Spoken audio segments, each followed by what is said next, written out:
Hello, जय Hind friends. इस video में हम सीआरपीसी पढ़ेंगे।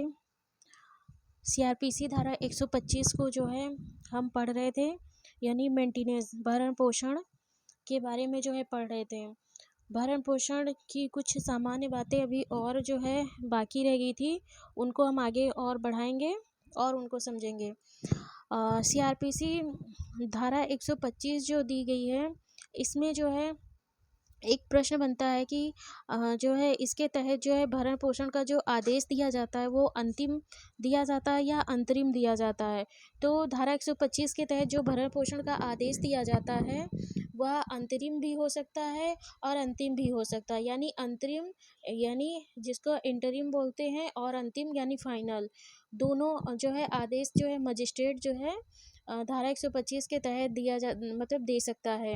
लेकिन यह धारा जो है अस्थायी प्रकृति की है, जो हम पहले ही बता चुके हैं। अगर सिविल न्यायालय का निर्णय जो है इस पर अभी भावी होगा, लागू होगा।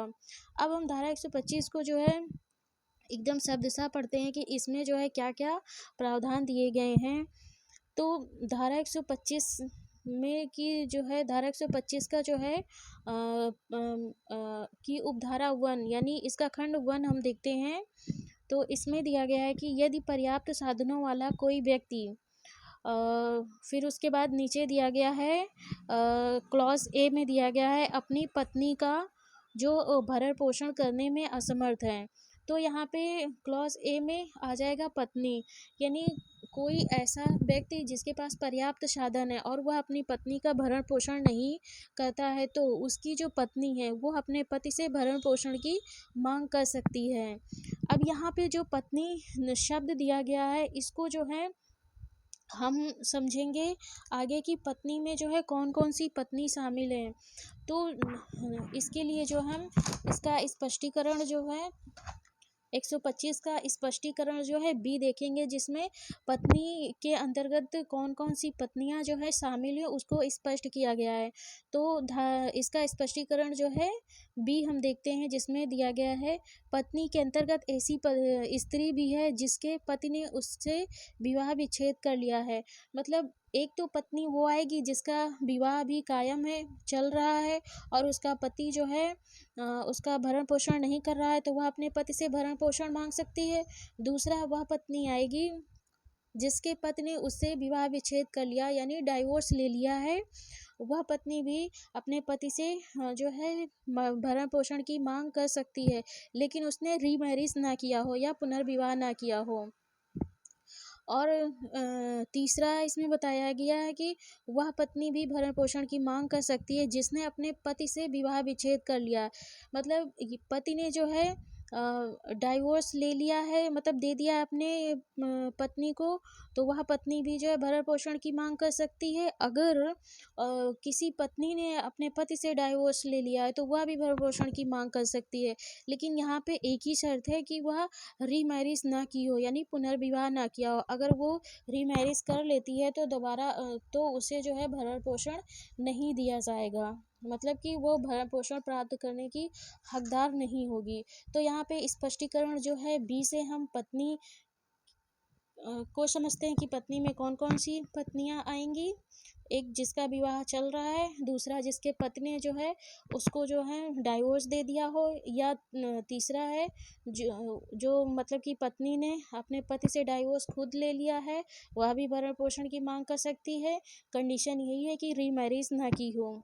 अब आगे 125 के क्लॉज 1 का हम बी देखते हैं। बी में दिया गया है बच्चे, यानी कौन से बच्चे अपने माता पिता से भरण पोषण की मांग कर सकते हैं। तो बी में दिया गया है अपनी धर्मज या अधर्मज अवयस्क संतान का, चाहे विवाहित हो या ना हो, जो अपना भरण पोषण करने में असमर्थ है।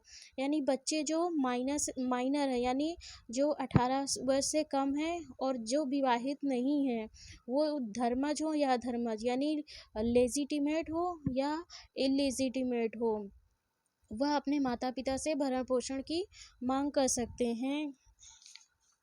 यहाँ पे 125 के क्लॉज 1 का जो सी खंड दिया गया है, सी में दिया गया है अपनी धर्मज या अधर्मज संतान का, जिसमें जो है विवाहित पुत्री नहीं है। जिसने वयस्कता प्राप्त कर ली है, जहाँ ऐसी संतान किसी शारीरिक या मानसिक असामान्यता या क्षति के कारण अपना भरण पोषण करने में असमर्थ है। यानी जो ऐसे बच्चे हैं, वे चाहे धर्मज हो या अधर्मज, जो मतलब कि 18 साल से ऊपर के हो गए हैं, लेकिन वे शारीरिक और मानसिक रूप से अक्षम हैं, या जो है मतलब अक्षम हैं, जो अपना भरण पोषण नहीं कर सकते या करने में असमर्थ हैं, तो उनके माता पिता का दायित्व होगा कि वो 18 साल के बाद भी उनका भरण पोषण जो है करें। जो है डी क्लॉज में दिया गया है, डी क्लॉज में दिया गया है कि अपने पिता या माता का जो भरण पोषण करने में असमर्थ है, यानी जो माता पिता हैं जो अपना भरण पोषण करने में असमर्थ हैं, वे अपने बच्चों से अपने लिए भरण पोषण की मांग कर सकते हैं।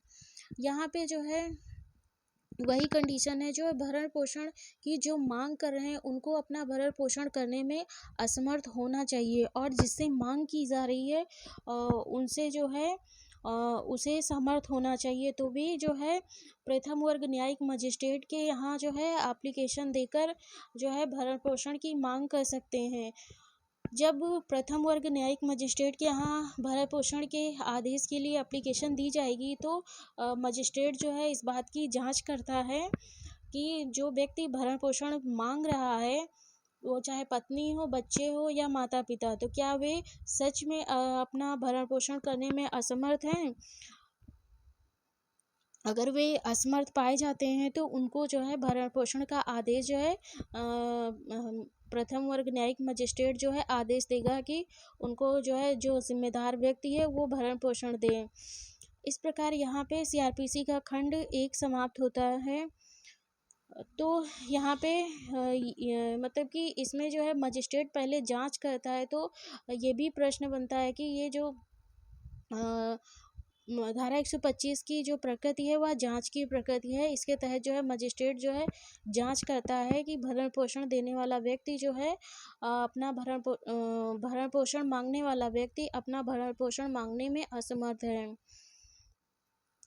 एक यहाँ पे और प्रश्न बनता है, यानी आगे इसमें दिया गया जो परंतुक है, परंतुक में ये दिया गया है कि अगर कोई मतलब कि पुत्री है जिसका विवाह हो गया है और वो अभी माइनर है, यानी 18 वर्ष से कम की है, और उसका जो पति है वो पर्याप्त साधन उसके पास नहीं है कि वह उसका भरण पोषण कर सके, तो मजिस्ट्रेट जो है उसके पिता को, यानी पुत्री के पिता को यह आदेश दे सकता है कि वह अपनी पुत्री को का भरण पोषण दे जब तक उसकी पुत्री जो है यानी 18 वर्ष से ऊपर की नहीं हो जाती, या वयस्क नहीं हो जाती, या मेजर नहीं हो जाती, तब तक जो है वह उसको जो है भरण पोषण दें।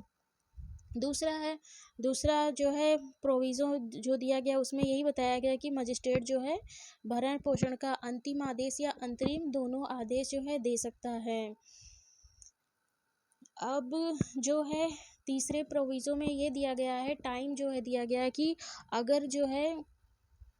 अगर मतलब कि भरण पोषण के लिए एप्लीकेशन दी गई है प्रथम वर्ग न्यायिक मजिस्ट्रेट के यहाँ, तो वह जो है कोशिश करेगा कि मतलब कि प्रयास करेगा 60 दिन के भीतर जो है इस एप्लीकेशन का निपटारा किया जाए, मतलब कि कर दिया जाए।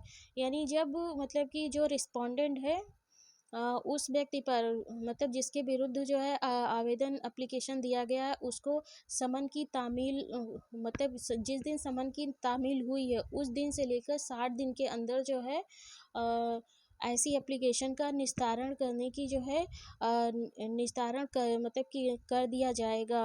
ये बताया गया है कि 60 दिन के अंदर कर दिया जाएगा। इस प्रश्न को भी जो है पूछा गया है, टाइम जो है कितने दिन में जो है निपटाया जाएगा, तो 60 दिन में निपटाया जाएगा। अगला जो है धारा 125 में, धारा 125 का जो खंड जो है 2 दिया गया है, उसमें यह दिया गया है कि भरण पोषण के लिए या अंतरिम भरण पोषण के लिए ऐसा भत्ता या कार्रवाइयों का खर्च आदेश की तारीख से, या यदि ऐसा आदेश दिया जाता है तो भरण पोषण या अंतरिम भरण पोषण और कार्रवाइयों के खर्चे के लिए आवेदन की तारीख से संदाय होंगे। जो भरण पोषण के लिए एप्लीकेशन दी गई है वह आदेश दिया जाएगा, जो भरण पोषण का आदेश दिया जाएगा, तो वह जिस दिन आवेदन दिया गया था उस दिन उस तारीख से जो है मजिस्ट्रेट भरण पोषण का आदेश दे सकता है, या जिस दिन जो है भरण पोषण का आदेश देता है उस तारीख से जो है भरण पोषण दिलवा सकता है। यह जो है मजिस्ट्रेट पर डिपेंड करेगा कि वो कब से जो है भरण पोषण दिलवाता है। इस प्रकार सीआरपीसी की जो है जितने भी छोटे छोटे प्रश्न बनते हैं उनको यहाँ पर मैंने समझाने का प्रयास किया। सीआरपीसी को आगे जो है अभी और कुछ प्रश्न हैं जिनको हम नेक्स्ट वीडियो में समझेंगे।